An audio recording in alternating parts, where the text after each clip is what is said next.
여러분들 오늘 설교 그 제목을 한번 보셨는지 모르겠어요.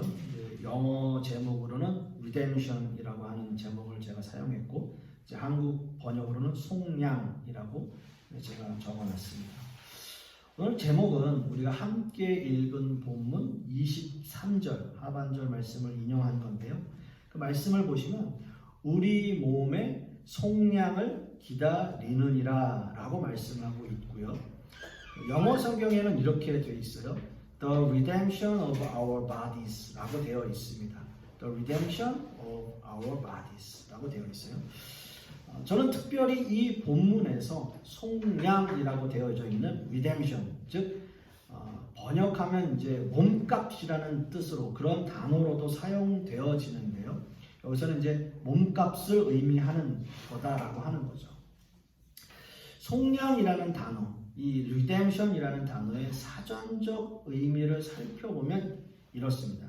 몸값을 받고 죄인들을 풀어 자유인이 되게 한다라고 되어져 있어요.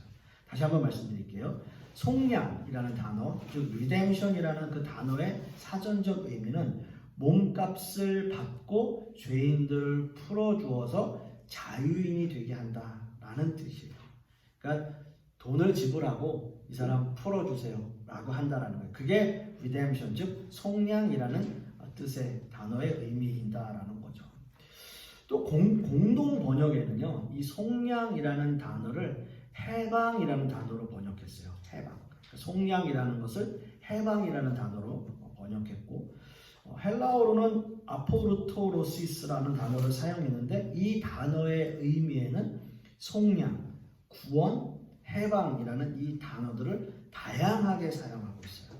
그러니까 헬라어에서는 이 단어, 리뎀션이라는 단어, 속량이라는 이 단어가 하나의 의미보다는 여러 가지의 의미로 좀 속량, 구원, 해방이라는 단어의 의미로 사용되고 또 그렇게 쓰여진다라고 하는 거죠.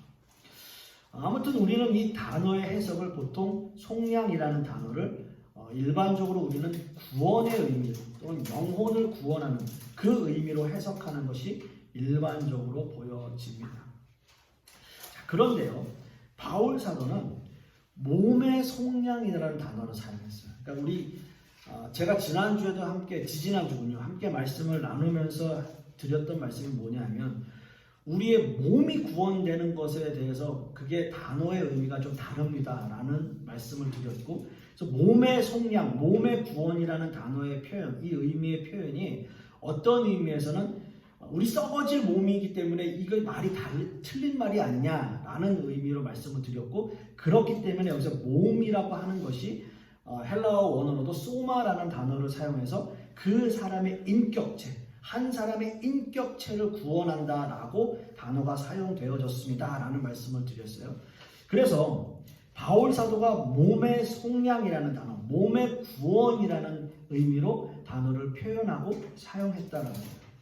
23절 전체의 말씀을 다시 한번 보세요. 23절 말씀을 보시면 그뿐 아니라 또한 우리 곧 성령의 처음 익은 열매를 받은 우리까지도 속으로 탄식하여 양자될 것 곧 우리 몸의 속량을 기다리느니라 라고 말씀하고 있죠.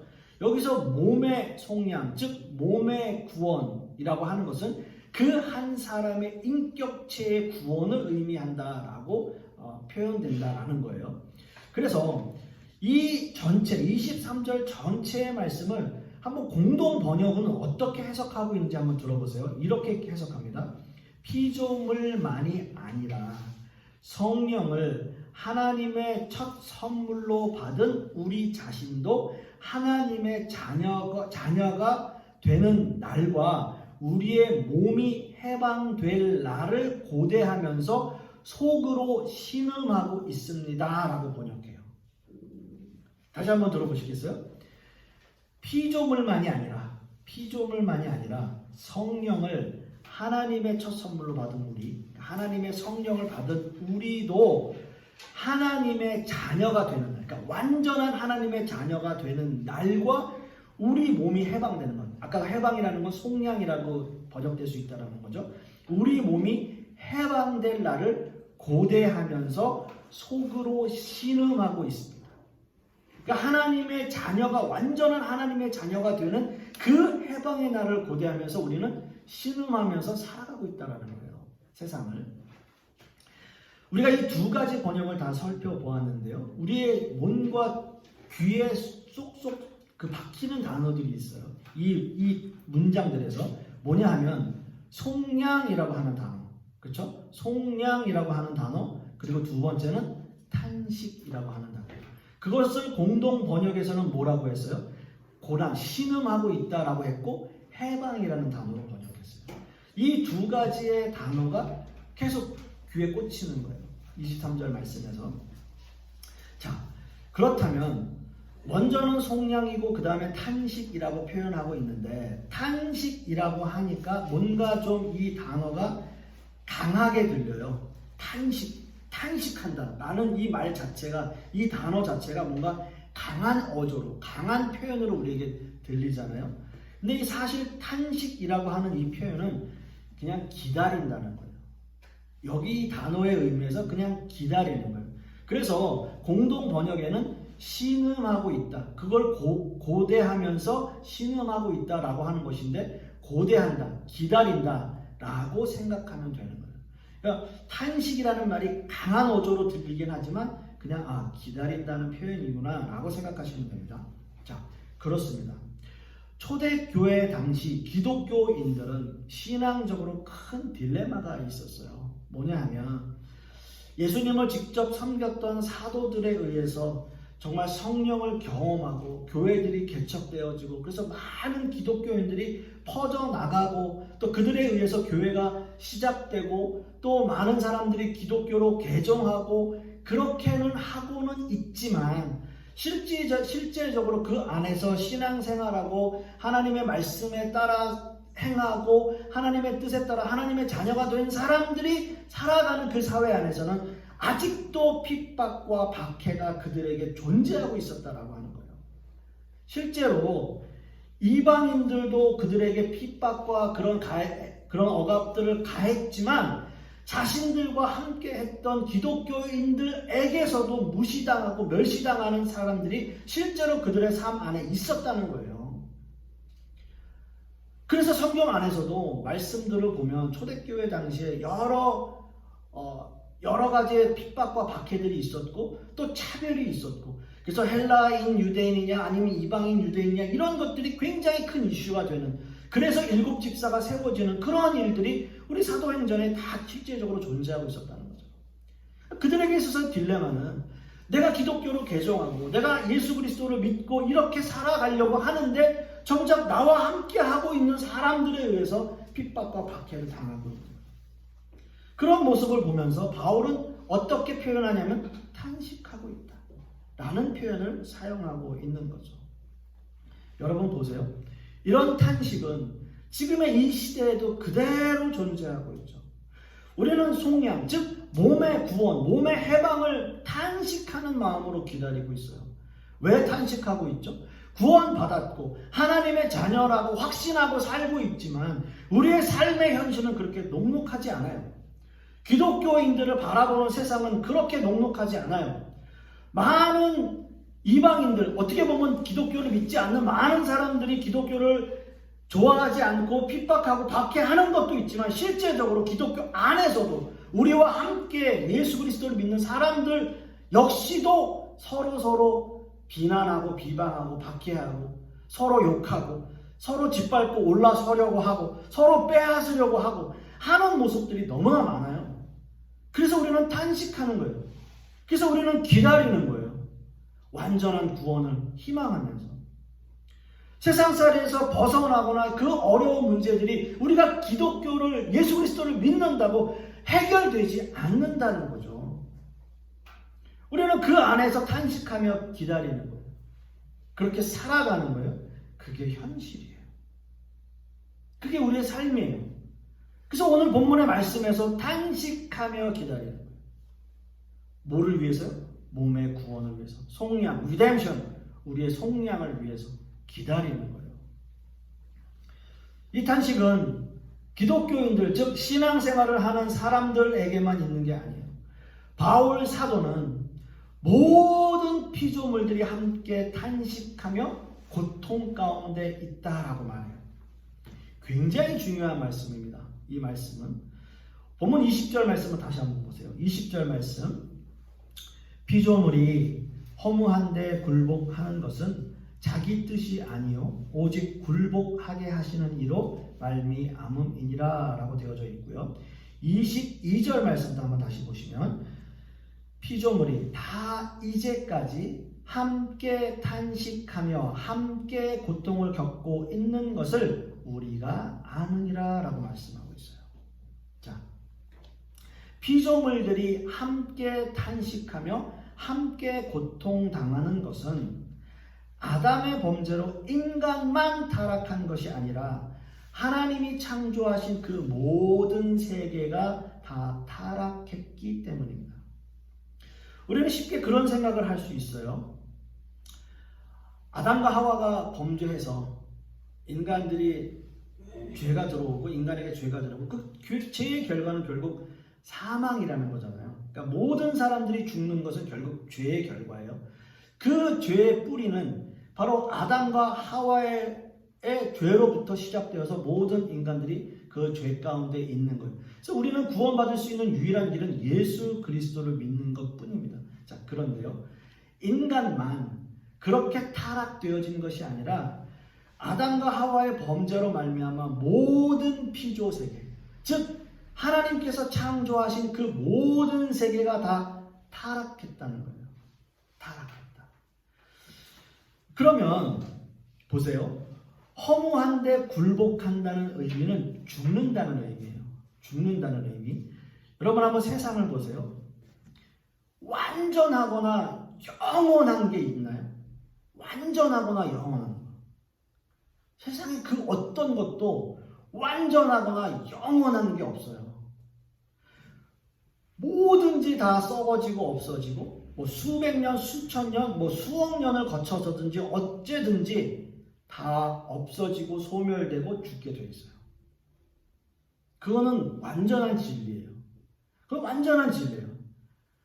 모든 피조 세계는 그렇게 함께 탄식하며 함께 썩어질 그 날들 때문에 함께 탄식하며 기다리는 거예요.